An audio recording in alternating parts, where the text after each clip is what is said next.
네, 맞아요. 많은 분들이 알다시피 연애 애착 유형은요, 회피형, 불안형, 그리고 안정형 이렇게 나눠져요. 자, 이건 아마 많은 분들이 이미 알고 계시는 내용이실 거예요. 가장 이상적인 건 당연하게도 안정형 남자를 만나는 거죠. 자존감이 높고 상대방 의견에 간섭하지 않고 구속하지 않고 정신이 건강한 사람, 이런 사람들을요 우리는 안정형 성향이라고 이야기를 합니다. 그런데 정말 놀랍게도 비율이 진짜 대단히 낮아요. 그걸 어떻게 하느냐, 저희가 매일매일 상담을 최소 하루에 3건 이상 진행을 하다 보니까 정말 많은 데이터가 쌓일 수밖에 없더라고요. 그리고 결론을 내릴 수 있었습니다. 자, 남자가 안정형인 경우 확률적으로 아무리 높게 잡아도 5% 미만이었어요. 이쯤에서 우리는 이제 의문이 생겨요. 많은 전문가들이 안정형 남자를 만나라고 이야기를 하는데 안정형인 남자의 비율이 생각보다 훨씬 적은 거죠. 자, 그러면 이런 생각을 하게 됩니다. 아, 내 기준이 너무 높은가? 그리고 주변에서는 눈 좀 낮춰, 되게 멀쩡한데 왜 연애를 안 해? 이런 이야기를 하고요. 오히려 이런 소리들 때문에 마음을 닫아버리는 경우가 생각보다 훨씬 더 많습니다. 이런 이야기나 감정을 정말 한 번이라도 느껴보신 분들이라면 오늘 영상이요 매우 크게 도움이 되실 거예요. 오늘 이야기 드릴 내용은 실제 저희 상담 데이터를 바탕으로 팩트로 이야기를 드릴 거예요. 당연히 현실적이면서도 바로 여러분이 활용 가능한 내용을 이야기 드려볼게요. 제가 진짜로 꼭 바라는 점이 있는데요, 저는 오늘 영상을 보시고 여러분이 영상의 질이 정말 괜찮다면요, 남자친구가 있으신 분들은 꼭 같이 공유를 해서 보셨으면 좋겠어요. 주변 지인들에게 공유를 해주셔도 너무 좋고요. 오늘 영상은 남녀 둘 다 알아야 도움이 최소 2배 이상이 되는 영상이거든요. 제가 왜 이런 이야기를 했는지를 정말 끝까지 봐보시면 아, 그래서 그런 말을 했구나 라는 걸 알 수 있을 거예요. 바로 이야기를 한번 해볼게요.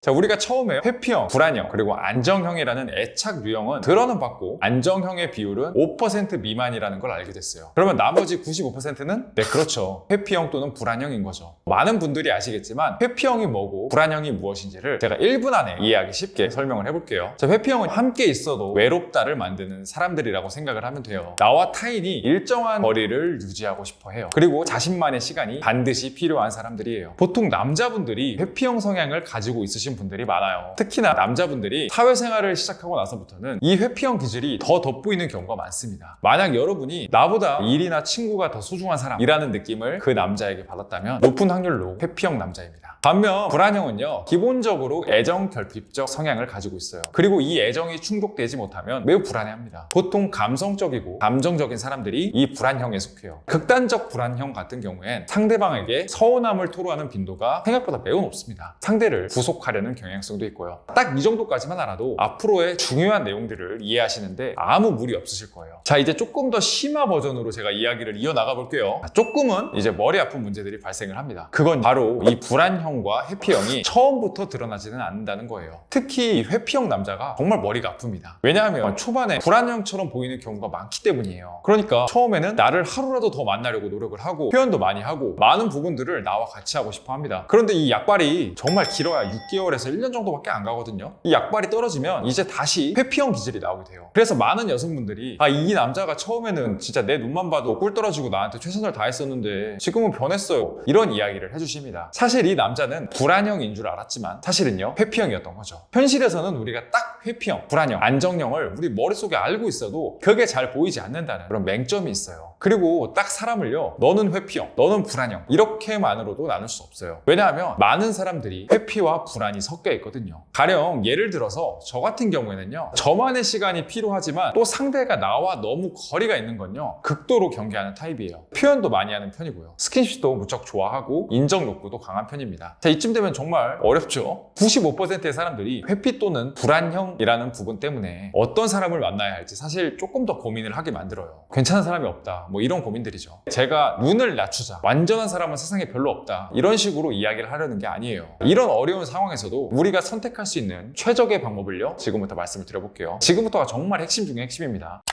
자, 단계 하면 설명을 해볼게요. 가장 먼저 해야 될 건요, 본인의 성향이 무엇인지 아는 거예요. 제가 지금부터 회피형과 불안형 특징들을 상세하게 하나씩 이야기를 해볼 테니까 절대 넘기지 마시고, 진짜 절대 넘기지 마시고 본인이 어떤 유형이구나 라는 느낌이라도 판단을 한번 해보세요. 스페이스바를 누르고 잠시 생각해봐도 좋아요. 먼저 회피형이에요. 1. 나는 독립적인 편이다. 혼자서도 잘한다. 2. 나는 다른 사람보다 내가 중요하다. 3. 평소에 나는 감정을 억누르는 편이다. 4. 마음에 들지 않는 상대는 거리를 두는 편이다. 5. 나는 나 자신을 발전시키고 향상시키는 것에 관심이 많다. 6. 상대와 너무 가까워지는 것이 느껴지면 본능적으로 거리를 두는 편이다. 7. 정서적 친밀감을 느끼면서도 한편으로는 불편하다. 8. 기본적으로 상대에 대한 믿음보다는 불신이 크다. 저는 체크를 해보니까요, 7개가 체크가 되더라고요. 여러분은 몇 개나 해당되시나요? 다음은 불안형이에요. 1. 상대로부터 과도한 친밀감을 요구한다. 2. 나는 의존적이다. 3. 상대의 인정과 반응이 나에게는 중요하다. 4. 상대에 대한 믿음이 적기 때문에 그걸 계속 확인하려고 한다. 5. 상대에게 서운하다는 이야기를 많이 한다. 6. 연애를 할 때 상대가 나에게 맞춰줬으면 좋겠다. 7. 헤어지자고 하는 것보다 헤어짐을 통보받는 편이다. 8. 상대가 다른 여자와 이야기하는 것만으로도 솔직히 심기가 거슬린다. 저는 체크를 해보니까 여기서는 3개가 체크가 됐습니다. 체크하셨죠, 여러분? 딱 한쪽 유형만 강하신 분들도 있으실 거고, 아니면 한쪽 유형이 강하지만 다른 한쪽도 어느 정도는 있는 분도 있으실 거예요. 저 같은 경우에는요, 회피와 불안 둘 다 가지고 있지만 회피 성향이 좀 더 강한 유형이라고 스스로를 정의할 수 있겠죠. 정말 신기하게도 내 유형에 대해서 자기가 이렇게 스스로 어렴풋이가 아니고 이렇게 제대로 정의를 내리게 되면요, 신기하게도 내가 상대의 어떤 부분까지 이해하고 받아들일 수 있는지를 자동으로 알게 돼요. 다시 한번 두 표를 봐볼게요. 이해가 쉽게 제 예를 들면요, 저는 저에게 지나치게 의존적인 사람은 조금 어렵더라고요. 그리고 또 저에게 서운함을 너무 토로해도 어려워요. 저에게 계속 사랑을 확인하려는 것도 처음에는 귀여워 보이겠지만 시간이 지나면 지치더라고요. 자, 이렇게 보니까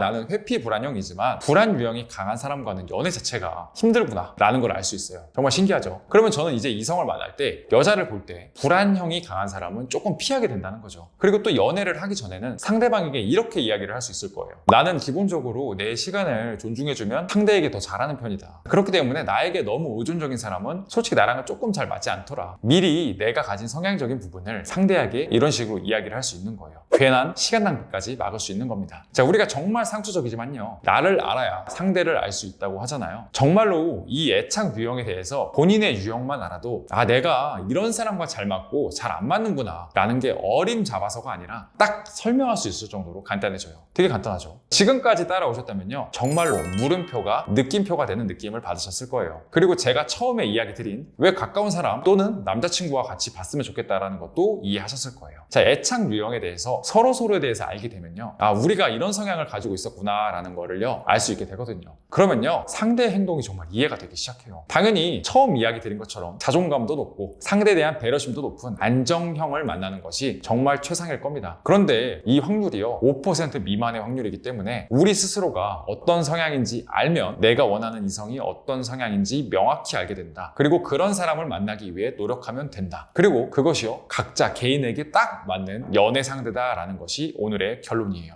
오늘 영상은 여기까지예요. 오늘 영상이 진심으로 도움이 되셨으면 좋겠습니다. 여러분, 오늘도요, 좋은 하루 보내시고요. 오늘 영상이 마음에 드셨다면요, 구독하고 좋아요, 그리고 알람 설정, 댓글까지 꼭 부탁드리겠습니다. 감사합니다.